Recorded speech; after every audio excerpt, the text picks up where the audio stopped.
बाद में भूल जाएगा, कहीं पर भी कुछ नहीं देख सकता है।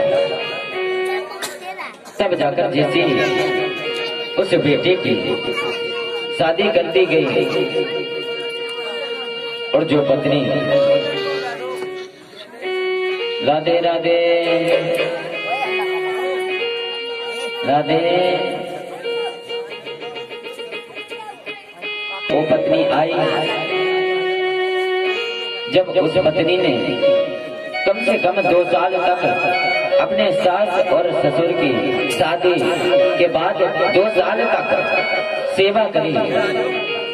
जब जब जब वो चलने वाले थे, चलते थे, तब तक सेवा करते थे दोनों बेटे और बहू।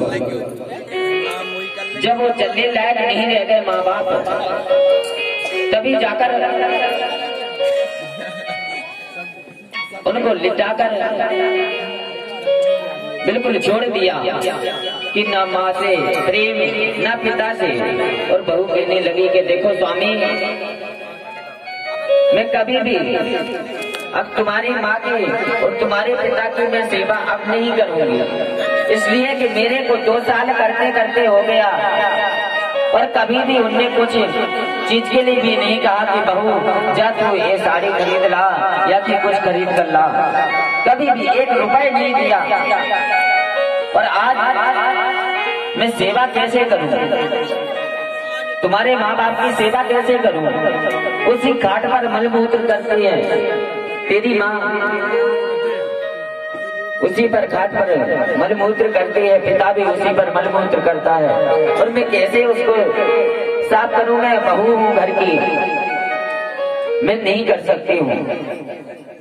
अगर तेरे पिता को करवाना है सेवा स्वामी, अगर तेरे पिता को सेवा करवाना है तो मेरे हाथ में जो धन और दौलत है, वो धन और दौलत मेरे हाथ में कुची जो ताला है, ताले की कुची मेरे हाथ में दे दो, सौंप दो। मैं जिंदगी भर तुम्हारे माँ बाप की सेवा करेंगे। बेटा कहने लगा कि देखो, मैं इस घर में रहते रहते मेरे को जिंदगी आधी बीतती जा रही है। कभी भी उसने पिता ने मेरे को कोई चीज के लाने नाई नहीं की, माँ ने कभी नाई नहीं की। जो चीज के लिए मैं रूठ गया वो चीज भी मेरे को दिलवाई कभी नहीं। और मेरे पिता पास क्या है? कुछ भी नहीं है। एक टाइम मैंने खा लिया तो एक टाइम भूखे सो गए, कभी भी कुछ भी नहीं पिता ने मेरे से छुपाया। अगर पिता के पास कुछ भी होता तो मेरे को जरूर दे देता। तब जाकर जैसे ही उस माँ की आंखों में आंसू आने लगे कि देखो, मैंने जिस बेटा को जन्म दिया उस बेटा ने मेरा साथ छोड़ दिया।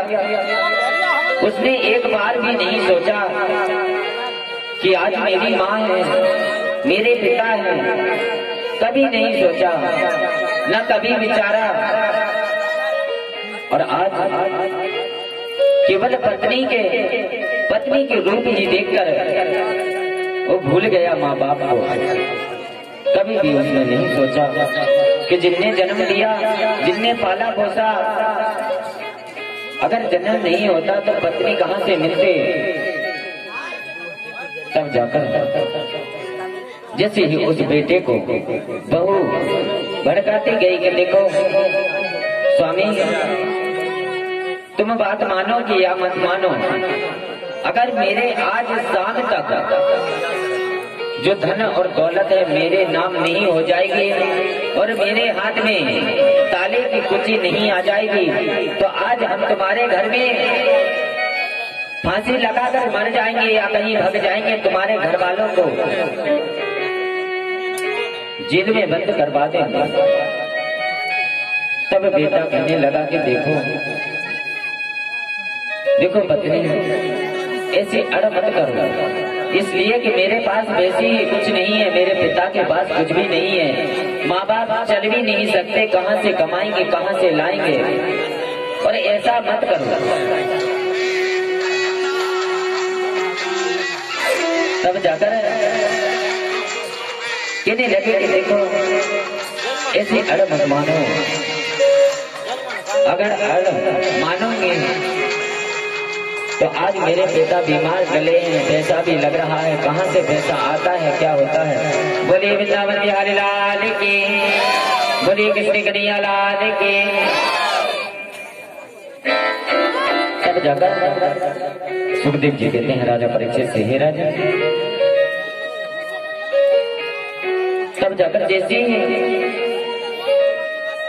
उस बेटे के आंखों में आंसू आने लगे कि देखो आज मेरी पत्नी पिता के पास पहुंचा रही है, और पिता से मैं कैसे कहूं, जो मैं आंखों से देखते गया कि मेरे पिता के पास गरीबी कितनी है, और मैं कैसे पिता से आज कहूंगा कि पिता मेरे को धन और दौलत दे दो, कि या मेरी पत्नी को धन और दौलत दे दो। पिता कैसे मेरे को देगा, जब उनके पास होगा तभी देगा। बोलिए वृंदावन बिहारी लाल की जय।